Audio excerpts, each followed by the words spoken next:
afternoon, Red Bank. It's our first main news of the new year, but it's also the second month of the new year. We've had a few delays getting back on the air. One of those delays was directly from Mother Nature, and we were out of school for an entire week thanks to a winter storm. We'll find out if we have to make up those days. The story is coming up next. In sports, I've got your highlights from this week's basketball game versus arch rival Saudi Daisy, and the postseason is near. We'll talk to some of the guys about their chances in the playoffs. It's all coming up in sports. And you know the cheerleaders will be at the games all season long.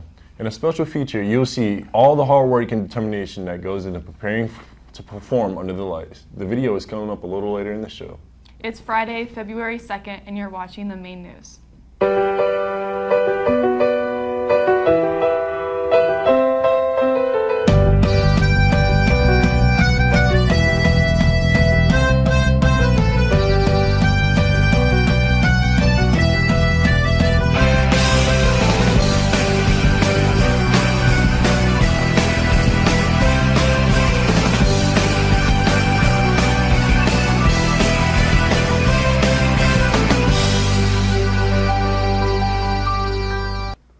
If you remember back, we were all enjoying what we thought was a 3-day weekend with Martin Luther King holiday.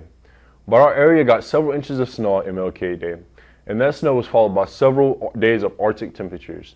Many of us are trapped in our homes. It wasn't until the following Monday that it was safe to come back to school.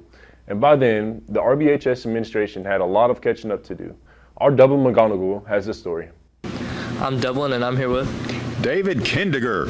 So after coming off last week, we had 4 days off plus MLK, so all of last week. And as you can see in the background, we got a bunch of snow and ice, and school got canceled. So I was going to ask how that affected us in the school.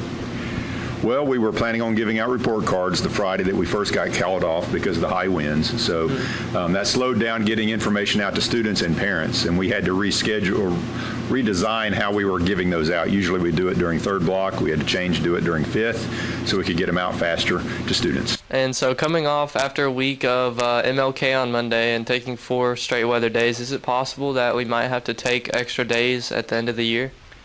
Well, right now, Hamilton County has 8 weather days that are built into our calendar. So we use that Friday and then those 4 days. So we're at 5 of the 8 that are kind of built into our calendar have been used. So we still have, there's still a few left before they'd start to have that conversation. Like when I was in Indiana, before moving down here, like we had to make up every day. So it's kind of nice to have some of those built into the schedule, but we still have some built in.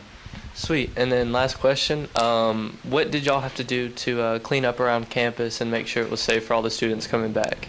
Well, because Hamilton County or just this area of Tennessee, I mean, you don't have a lot of the equipment and a lot of the, those kinds of things around. So I think Lowe's, Home Depot, everybody bought every last bit of ice melt that was out there. So custodians and others, when they were working, what ice melt was available, we got. They also bought some water softener salt, which wasn't the greatest tool, but it did a little bit of the job, and then spreading it out there, and and then actually coming back over the weekend and sweeping and shoveling it up what was left, like the piles, and reusing it in other spots and trying to get it. And then the district did come through like that weekend after we've been closed for the week, and had some trucks and got parking lots and other things. It really was kind of, we're like on the lower part of this, but the mountain, and then as you head up further north in the county, it was inch thick kind of ice. It was pretty bad. If you were in East Ridge or other places, you might wonder why we were even closed. With the weather getting warmer again and the help from ice melt, the sidewalks and parking lots are safe to walk on and use again. Stay safe and welcome back. One of the new additions to RBHS has been the opening of the Roar Store. Located in the hub, this student-run business has provided drinks and snacks for the entire Red Bank family. And now, the Roar Store is expanding their services. They will be stocking a huge line of RBHS apparel, which is made right here in our own eLab. And later on, we'll be able to order something from the Roar Store and have it delivered to your classroom. Our Jocelyn Bonner has more with Coach Gatewood. I'm here with Coach Gatewood. What's new about the Roar Store? Well, some things we're planning on doing for the second semester when we open up is we're going to offer apparel, and we're working on getting that set up with the production in the eLab with Mr. Craig. So that's the first step, is really kind of getting the order, and then we get the design together. But then we put the shirt on the platen, squeeze the ink through the screen, heat it up with the flash dryer, or soon the conveyor oven, and then hopefully don't get ink all over ourselves in the process. The other thing is we're going to offer a few more drinks, offer a broader arrangement of lattes, some smoothies, and other coffee drinks. We're going to continue the snacks, and then we're planning on opening up a online delivery process where students can go online and order, and then we can have the product delivered to the classrooms and to the students. Thank you. Thank you. Well, the Saudi Daisy Trojans dared to come into the Lions Den this past Tuesday night. We've got your highlights. And the postseason is just around the corner for the Hoopsters. We'll profile the boys basketball team as they gear up for the playoffs. Let's head on over to sports.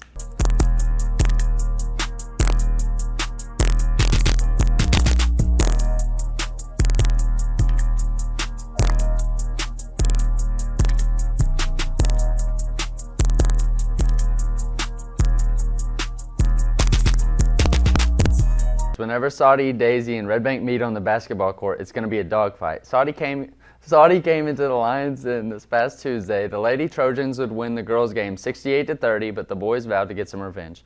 Our cameras were there for all the highlights.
That's a huge district win for Red Bank. Next week, the Hoopsters will wrap up the regular season, and then comes the district tournament. The boys are playing well, and their expectations are high. The boys basketball team was excited to kick their season off with their season opener against Udawal at Udawal, winning 72-26. The Lions then moved on to play their first home game against Collegedale Academy, winning 75-32. Upcoming, we have an interview from our very own Drayden Collier in the first district game of the season for the boys basketball team. Roll the clips. My goals for the season are to play hard defense, lock down defense, and get boards and score points and buckets for my team and do whatever I need to do to win games. How far would you like to make it in the season? Like, what are your in the season? We definitely would like to win district first, and then after we win district, actually, we'd like to win Pepper Rally or Best Parents, and then we'd like to win district and then go into state and win that too as well. Drives in, steal by Jay Rice. Jay Rice with the layup. DJ kicks it to the corner to Jay Rice. Jay Rice drives in, post fake, up and under, layup. Oh my gosh, Jay Rice. Jay Rice kicks it to Malik. Malik with the jump shot. Kendra behind the back, crossover, picks it up, and one. Kendra kicks it to Jay Rice with the layup. Yes, sir. And drives in with the lay up. J. Rice gets the steal. Layup. Kendrick kicks it to Lee. Lee jumps up for it. Post fake. And one. J. Rice drives in. Floater. Yes, sir. Randy kicks it to Ed. And one. Senior night for the basketball teams happens next Friday night here at Red Bank. The Lions will host GPS and McCallie. Make your plans to come out. For the wrestling team, postseason is now. Next weekend, they'll be competing in the region tournament at Saudi Daisy. Let's go Blue. And the spring sports are about to begin. The first day of official practice is just over a week away. That'll wrap it up for sports. Back to you. Well, cheerleading is not an official sport, but those in the program would tell you the cheerleaders' practice are just as hard as any athletes getting ready for their performance. The squad is led by Coach Mizell. Now in her second year, she tells us exactly what it takes to be an RBHS cheerleader. Hello, and I'm here with Miss Mizell. Miss Mizell. How long have you been the cheer coach at Red Bank? This is my second year. And how is the season going so far for you and the girls? So fun. We're having the best time. And what's the biggest growth you've seen within the cheer team? I think our overall attitude. I think we bring a lot more spirit than we did when we first started out, and I also think just the camaraderie and like healthy relationship that the girls have with each other. That's really important to me. All right, and what does an everyday practice look like? Well, I'll tell you. Depends on the day, all right? On Monday, we typically learn cheers, make sure we're sharp. We quiz, we do our jump workout, we stretch, and if we have any dances to go over, we'll do that. On Tuesdays, we have study hall, and then afterwards is same sort of situation. Sometimes we stunt depending on the facility that we have. Other times we work on choreographed dance routine.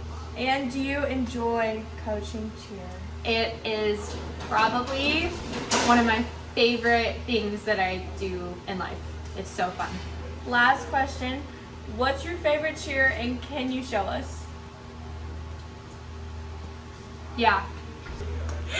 Hey, here we go, big blue. Son and Holy Ghost. 4. We love you, Coach Mizell.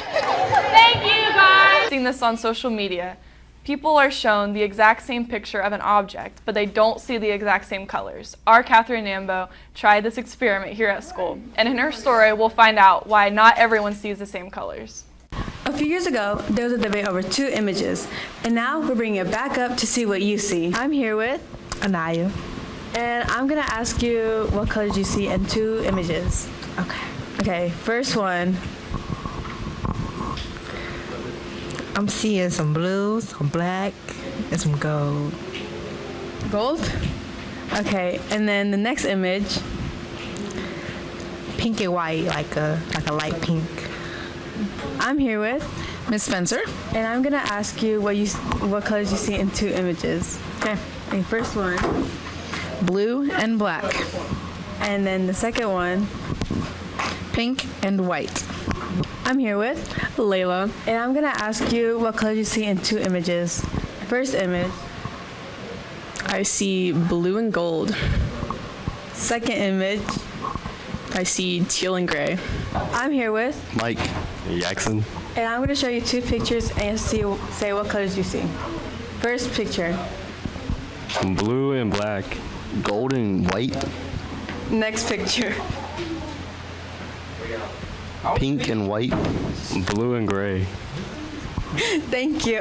I'm here with Serena, Kaylee, and I'm gonna show you 2 pictures and say what colors you see. First picture, gold and white. gold and white. Next picture, Pink and white. pink and white. I'm here with Ethan. and I'm gonna show you 2 images and say what colors you see. All right. First image, Blue and black, second image. pink and white. I'm here with Miss Smook. And I'm going to show you 2 images and say the colors you see in them. Okay. First image. Gold. Second image.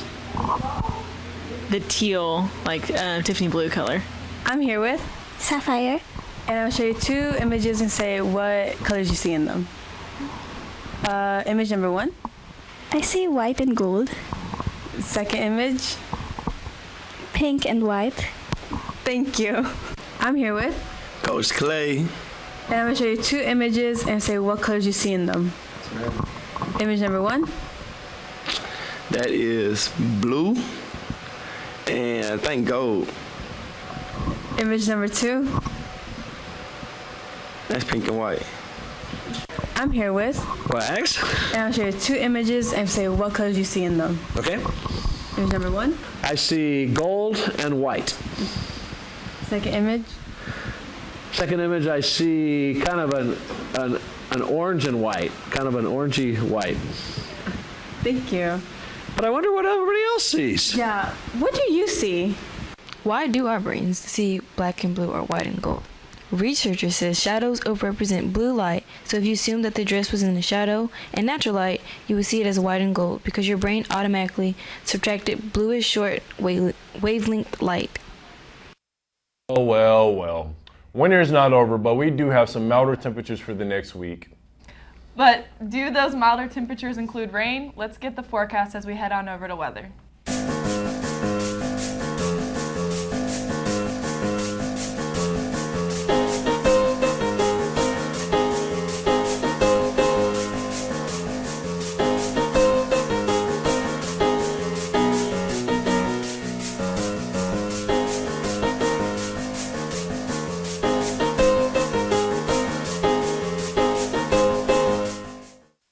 Nicer than January. Today, it will be mostly sunny all day with a high temperature around 63 degrees.